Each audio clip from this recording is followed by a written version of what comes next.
ஏஒய்எஃப் கோலார் மாவட்ட மாநாடு இங்கே நடந்து கொண்டிருக்கிறது.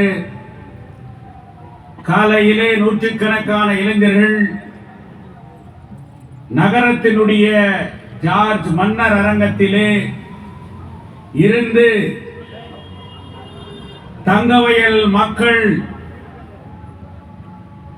மத்தியிலே ஒரு எழுச்சி மிக்க இளைஞர் அமைப்புகள் தங்கவயலிலே தோன்றிவிட்டது என்கின்ற ஒரு எச்சரிக்கையை விடுக்கின்ற வகையிலே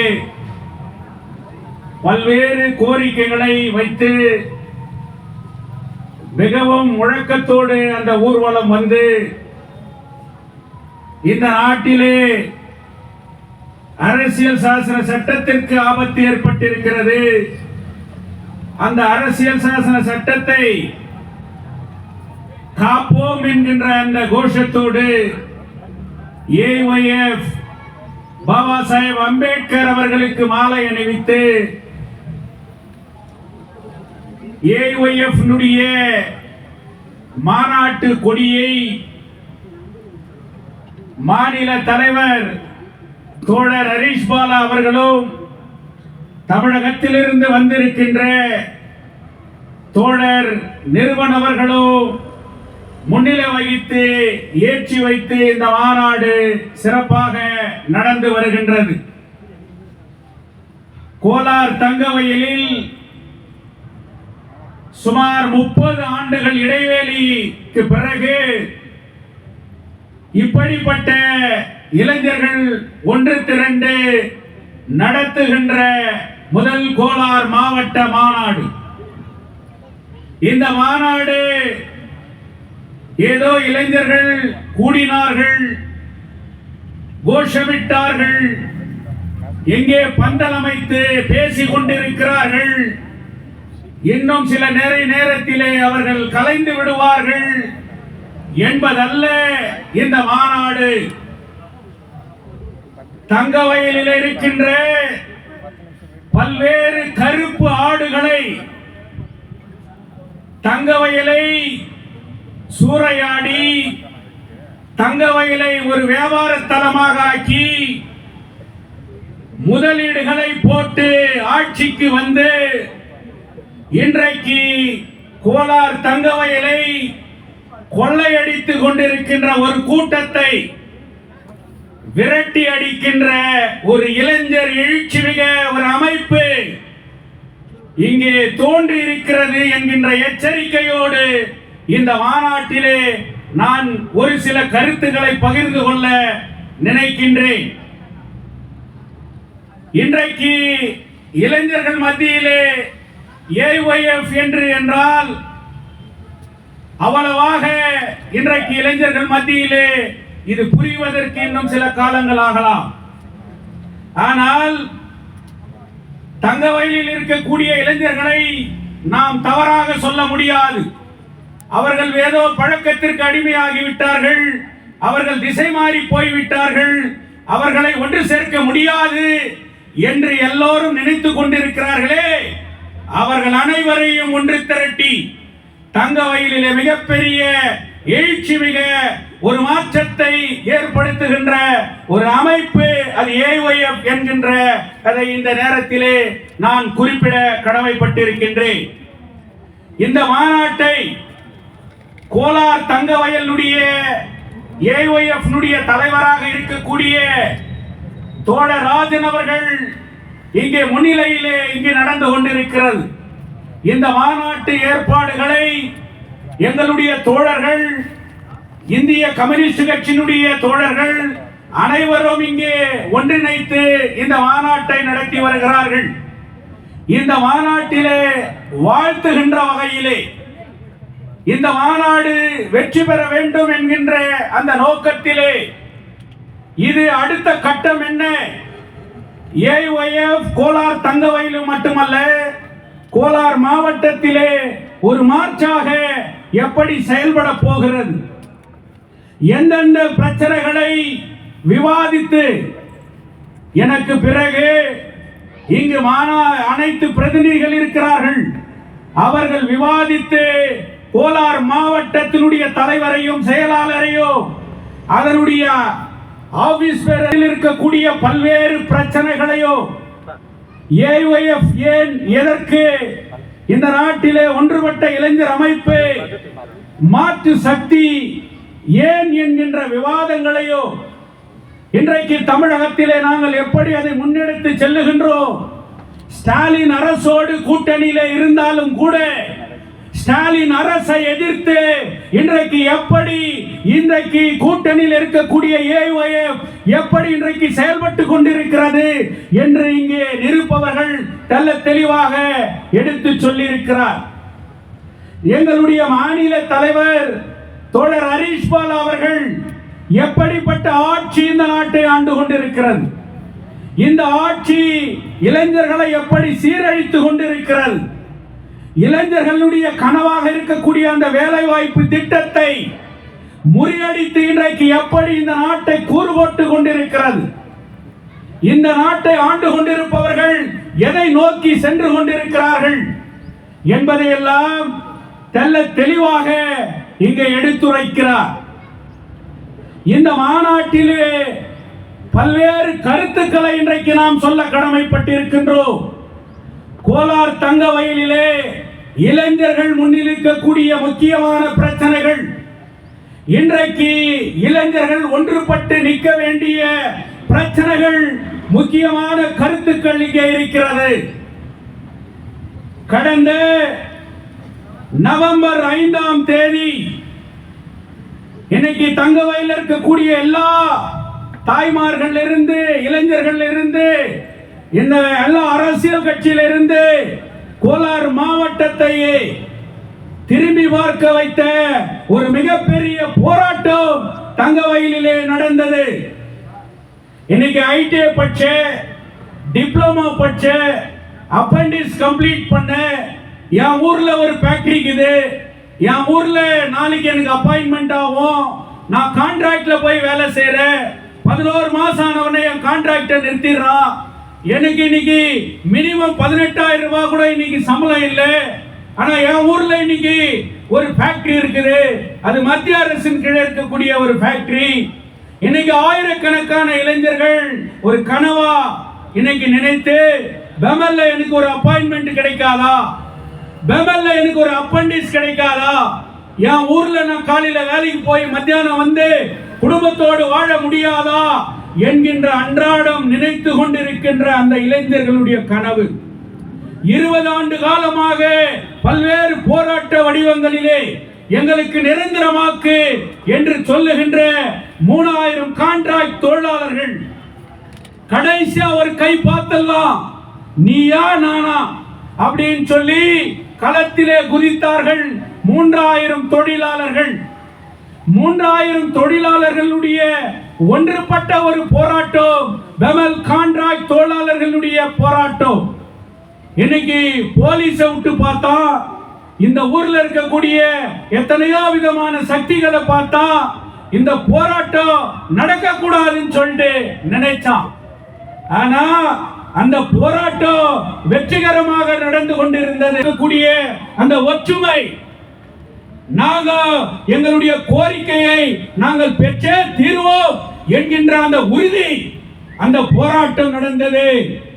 அந்த போராட்டம் தங்கவயலில் இருக்கக்கூடிய இளைஞர்களை திசை திருப்பி சிந்திக்க வைத்தது. நமது ஊரிலும் கூட இப்படிப்பட்ட ஒரு போராட்டம் நடக்குமா? பெமல் மேனேஜ்மெண்ட் பயந்தா இந்த ஊரினுடைய எம்எல்ஏ அடுத்து நாம இருக்க முடியாது. இப்படிப்பட்ட ஒன்றுபட்ட போராட்டம் இந்த ஊர்ல வெற்றி பெற்றால் வெளியூர்ல இருக்கிற இந்த ஊர்ல எம்எல்ஏ ஆக முடியாது அப்படின்ற ஒரு பயத்தை உருவாக்குச்சு.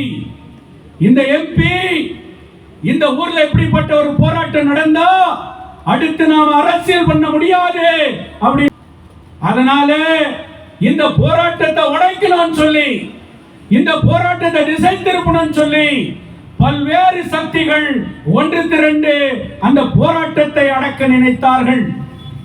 நிர்வாகம் நினைத்தது போராட்டத்தை ஒடுக்க வேண்டும், போராட்டத்தை உடைக்க வேண்டும்.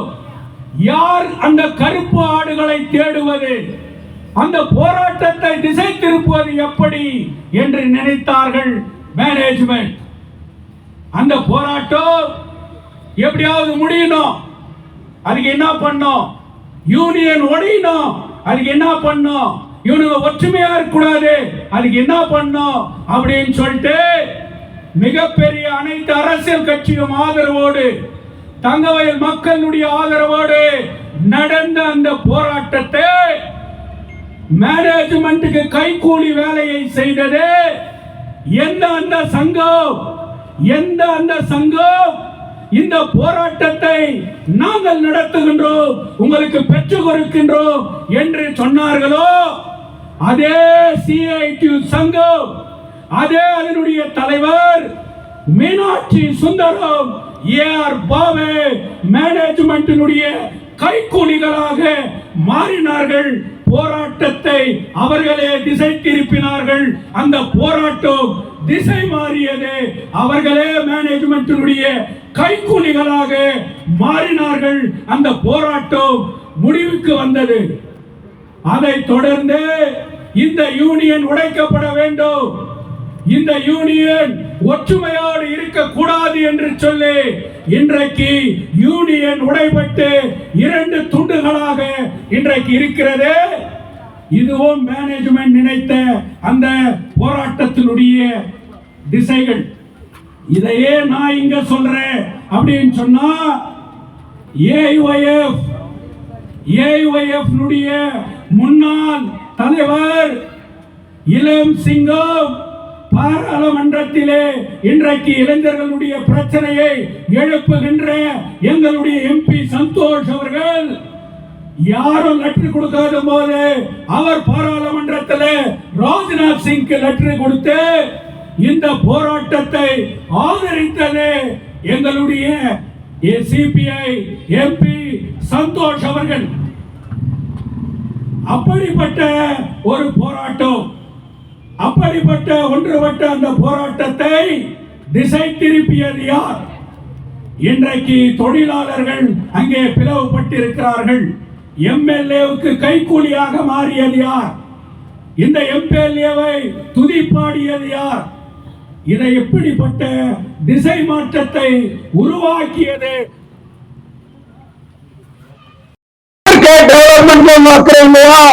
இந்த இளைஞர்களுக்கு வேலை கிடைக்கணுமே, அதை கேட்கறதுக்கு உங்களுக்கு தயக்கம். தின பயணிகளுக்கு ட்ரெயின் இல்லை, கோச்சு குறைக்கிறான். எலெக்ஷனுக்கு முன்ன ஓட்டு வேணுன்றதுக்காக தண்டவாளத்தில் படுத்து போராட்டம் பண்ண எம்எல்ஏ இன்னைக்கு ஏன் அந்த ட்ரெயின் பக்கமே போக மாட்டேன், ஏன் அந்த ட்ரெயினை பத்தி நீ பேச மாட்டேன்? தின பயணிகளுக்கு ட்ரெயின் கிட்டே நின்று மடியேறி ஓட்டு கேட்டீங்க. இன்னைக்கு அவன் உட்கார்றதுக்கு நிக்கிறதுக்கு இடம் இல்லாத மூச்சு விட முடியாம இன்னைக்கு அந்த ட்ரெயின் அவசரப்படுறானே, அவன் கண்ணீர் உனக்கு தெரியலையா? எம்பி இத பத்தி பாராளுமன்றத்தில் பேசியான்னு சொன்னா அவங்க பேச கூட தெரியல. இப்படிப்பட்ட பிரதிநிதிகள் இங்கே தேர்ந்தெடுக்கப்பட்டிருக்கிறார்கள். இவர்களை எல்லாம் கண்டிக்கின்ற வகையிலே, இந்த ஊரிலே மிகப்பெரிய போராட்டங்களை உருவாக்குகின்ற வகையிலே இளைஞர்கள் ஒன்றுபட வேண்டும். அந்த ஒன்றுபட்ட இளைஞர்கள் மத்தியிலே இன்னைக்கு தங்க சுரங்க தொழிலாளர்களுடைய பிரச்சனை, பிஎம்எல் கான்ட்ராக்ட் தொழிலாளர்களுடைய பிரச்சனை, தின பயணிகளுடைய பிரச்சனை, தங்க சுரங்க குடியிருப்புகளை சொந்தமாக்கப்பட வேண்டும், உயிர் காக்கின்ற மருத்துவமனையை பாதுகாக்க வேண்டும், பிஜிஎம்எல் மருத்துவமனையை புனரமைக்கப்பட வேண்டும் என்கின்ற அடிப்படை பிரச்சனைகளை விவாதித்து போராட்ட வடிவத்தை கொடுப்பதற்காக உருவாக்கப்பட்டிருப்பதுதான் இந்த மாநாடு. இந்த மாநாடு இப்படிப்பட்ட பிரச்சனைகளை முன்னெடுத்து மிகப்பெரிய போராட்டத்தை உருவாக்குவோம் என்று சொல்லி இந்த மாநாடு வெற்றி பெற வேண்டும். இந்த மாநாட்டிலே புதிய தலைவர் பிரதிநிதிகள் தேர்ந்தெடுப்பார்கள். சொன்னா அரசு மத்திய அரசு அதற்கான தீர்மானத்தை சொல்லி இருக்குது. கர்நாடக ஹைகோர்ட் அதை பத்தி ஜட்ஜ்மெண்ட்ல சொல்லி இருக்குது. ஆனா இந்த எம்எல்ஏ 7 வருஷம் ஆச்சு, எம்பி வெற்றி பெற்று 1 வருஷம் ஆச்சு. இந்த வீடுகளை சொந்தமாக்குறதுல நீங்கள் எடுத்த நடவடிக்கை என்ன? இன்னைக்கு 35 கவுன்சிலரை கேட்கிறேன், 16 கவுன்சிலர் மைனிங் கவுன்சிலரை கேட்கிறேன். 5 வருஷத்துக்கு முன்ன இன்னொசல்ட் நீ கவுன்சிலர் ஆன, இன்னைக்கு மைனிங் வீட்டுல வாழ்ந்துருக்கிறீங்களே, எப்ப அது சொந்தமாக போகுது? 95 பிஜிஎம்ல நகரசபையில சேர்த்த இந்த ஸ்டேட் கவர்மெண்ட் இன்னைக்கு வரைக்கும் 16 வார்டு கூட கோடிக்கணக்கான ஃபண்ட் வருது. என்ன டெவலப்மெண்ட் பண்ணி இருக்கிறேன், என்ன சுகாதார பாதுகாப்பு பண்ணி இருக்கிறேன். எம்எல்ஏ 7 வருஷம் ஆச்சு, மைனிங் சைடு மாநில அரசுடைய எந்த திட்டத்தை நீ இன்னைக்கு நிறைவேற்றி இருக்கிற? குடிக்க தண்ணி இல்லை, டேங்கர் தண்ணி இன்னைக்கு பியூரிஃபைடு வாட்டர் இல்லை. பக்கத்தில் இருக்கக்கூடிய இந்த கேஜிஎஃப் உலகமணி கீழே இருக்கக்கூடிய அந்த ஏரியை இன்னைக்கு செக் டேம் கட்டி அந்த தண்ணியை சுத்திகரித்து கோளாறு எல்லாம் வீட்டுல மாட்டிக்கணும்னு சொல்லிட்டு நம்ம இந்திரா காந்தி சிஎம்சி பிரசிடென்ட் மார்த்தட்டி பேசுது. இன்னைக்கு அவங்கள நான் கேட்டுக்கிறேன், எங்க ஆர்ட் ஹாஸ்பிட்டல் இன்னைக்கு கிட்னிக்கு டயாலிசிஸ் இல்லை, அந்த ஹாஸ்பிட்டல் எந்த பெசிலிட்டிஸ் இல்லை. பல்லவி மெடிக்கல்ஸுக்கு பல ஆண்டுகளாக மாத்திரை கான்ட்ராக்ட் கொடுத்து கோடிக்கணக்கில் கொள்ள வச்சிருக்கிற அந்த ஊழல் ஏன் வெளியே வரல? அந்த மெடிக்கல் ஸ்டோர் இன்னைக்கு தொடர்றதுக்கு உனக்கு பயமாகுதுன்னு சொன்னா, டிசிசி பேங்க் பில்டிங் இன்னைக்கு தொடர்றதுக்கு உனக்கு பயமாகுதுன்னு சொன்னா, நீ மிஸ்ஸஸ் கிளீனா எவ்வளவு டீலு, அந்த டீலு இன்னைக்கு வெளியே வரப்போகுது. அந்த டீலு லோகாயுக்தால கேஸ போட்டு உன்னை நடுத்தருக்கு இழுக்க போறது இந்த இந்திய கம்யூனிஸ்ட் கட்சி தான். இப்படிப்பட்ட பல்வேறு போராட்டங்கள் டபுள் கான்ட்ராக்ட் தொழிலாளர்கள் போராடும் போது அது பப்ளிக் செக்டார், அது சென்ட்ரல் கவர்மெண்ட், அது ராஜ்நாத் சிங், எதுவாதுக்கு சம்பந்தம் இல்லை. நான் வேணா ஒரு மாரல் சப்போர்ட் உங்களுக்கு ஏதாவது உதவி செய்ய முடியும் அப்படின்னு சொல்லிட்டு எம்எல்ஏ சொல்றது உனக்கு வெக்கமா இல்லையா? இந்த ஊர்ல 2 பப்ளிக் செக்டார் இருக்குது, இந்த பப்ளிக் செக்டார் ஒண்ணு மூடிட்டா இன்னைக்கு இந்த பப்ளிக் செக்டார் இருக்கக்கூடிய தொகுதியில தான் நான் நிக்கிறேன். நானும் கெட்டுறேன், எல்லாருக்கும் அப்பாயின்மெண்ட் வாங்கி கொடுக்குறேன்னு சொல்லிட்டு ஓட்டு வாங்கின எம்எல்ஏ, நான் வெற்றி பெற்றா இங்க அப்பாயின்மெண்ட் வாங்கி கொடுக்குறேன்னு சொன்ன மல்லேஷ் பாபு இன்னைக்கு எங்க போச்சு? கோலார் தங்க வயல்ல